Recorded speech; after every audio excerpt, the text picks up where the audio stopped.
Tonight, the clash over Republican voter suppression efforts continues. Backlash to Georgia's new law has pitted the state against mounting criticism from corporate America.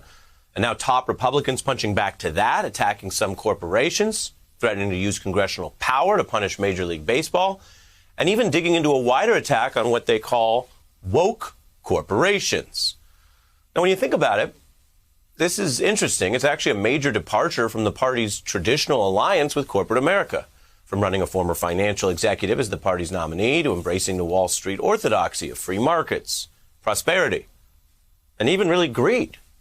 For the Republican Party has long mixed its, would proudly argue that capitalism is not just something that pays the bills, but rather it's a mindset that may save America itself. Now that's what a real Republican used to sound like. So it's striking to see this party now claiming to wage war on business leaders themselves. But it turns out, as so often is the case, there is more to this story. Long before the Georgia clash, some House Republican leaders were privately strategizing about how they could make the GOP appear to be more of a, quote, working class party, with an internal memo planning for ways to seize seemingly cultural crusades and remix them to show that the GOP is not pro-corporation. Now, English majors may notice the awkward phrasing, not pro, but the premise is clear.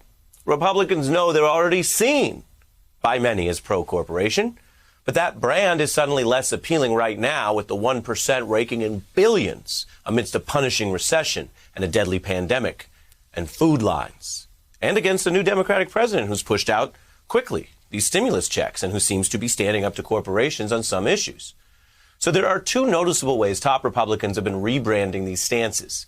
Those woke crusades, which are really mostly vapid posturing, and then the issue of trade, where there's been a bit more substance. On trade, the party has shifted from backing all corporate interests in all trade deals around the world, essentially, to some more skepticism. Now, whatever you think of the last president's integrity, it's interesting because as a marketer, he did have an eye on what works for sales.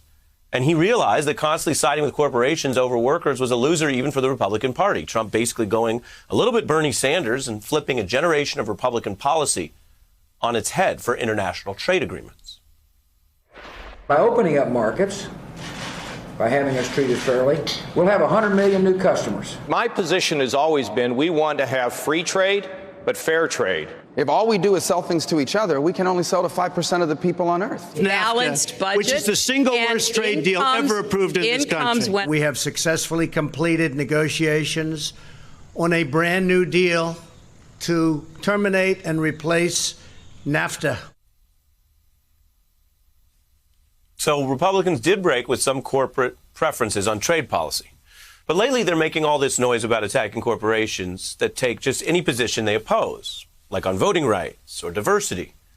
And some of the Republicans' loudest anti-corporate moves, I want you to keep this in mind, it really boils down to politicians trying to tell companies, well, they shouldn't speak out against voter suppression or against the Republican Party, which matches the internal memo advising the party pick corporate fights over this alleged wokeness.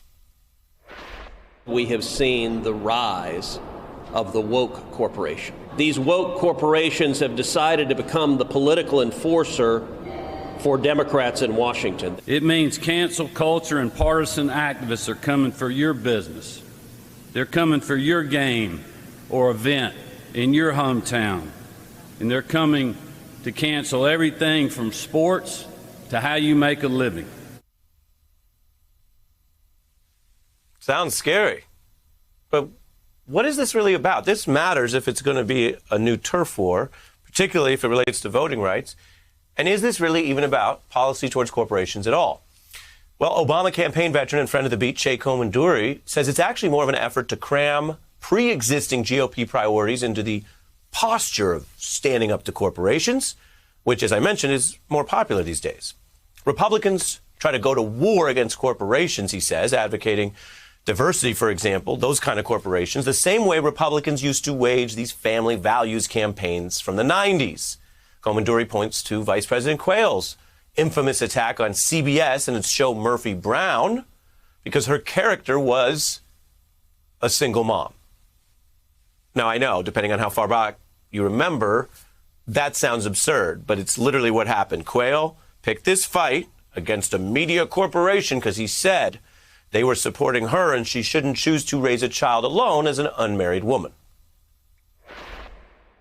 It doesn't help matters when primetime TV has Murphy Brown, a character who supposedly epitomizes today's intelligent, highly paid professional woman, mocking the importance of fathers by bearing a child alone and calling it just another lifestyle choice.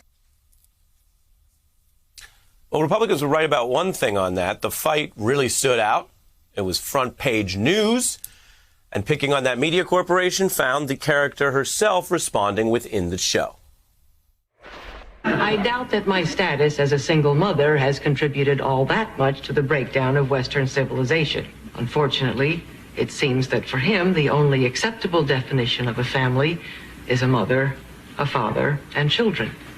And in a country where millions of children grow up in non-traditional families, that definition seems painfully unfair. How about that? The fictional Murphy Brown stance has aged far better than Quayle's. And Komanduri argues that then as now, these are Republican smokescreens, so they can play act a kind of a fight with elite corporations or media while they largely still do corporate bidding when it comes to the money. The Republicans claiming to fight woke corporations this week are against many corporations paying any more of their fair share during the recession. They oppose Biden's hike for a corporate tax rate. They also actually cut that further in the Trump era, just like they cut corporate regulations, some of which protect regular citizens or the environment. And these woke crusaders, well, they've been there for every corporate handout. So other than trade, which is one important side note, the evidence shows this pitch to become a working class party for the Republicans is more of a PR blitz on culture than substantive populism. So that's a lot right there. But I got one final piece of hypocrisy on this issue when it comes to the top Republican left in Washington, Mitch McConnell. He famously led this crusade all the way to the Supreme Court, arguing corporations should have First Amendment rights to speak and to spend however they choose. The court decision said was that under the First Amendment, every corporation in America should be free to participate in the political process, not just the ones that own newspapers and television stations. Free to participate in the political process. That was McConnell then, but free to participate unless, according to McConnell today, these corporations take a position that he opposes, like supporting voting rights. And that's why Mitch McConnell very publicly tied himself in some knots over this reversal. Corporation in America should be free to participate in the political process. My warning, if you will, to corporate America is to stay out of politics. It's not what you're designed for. If I were running a major corporation, I'd stay out of politics. I didn't say that very artfully yesterday. They're certainly entitled to be involved in politics. As the saying goes, Mitch, congratulations, you played yourself.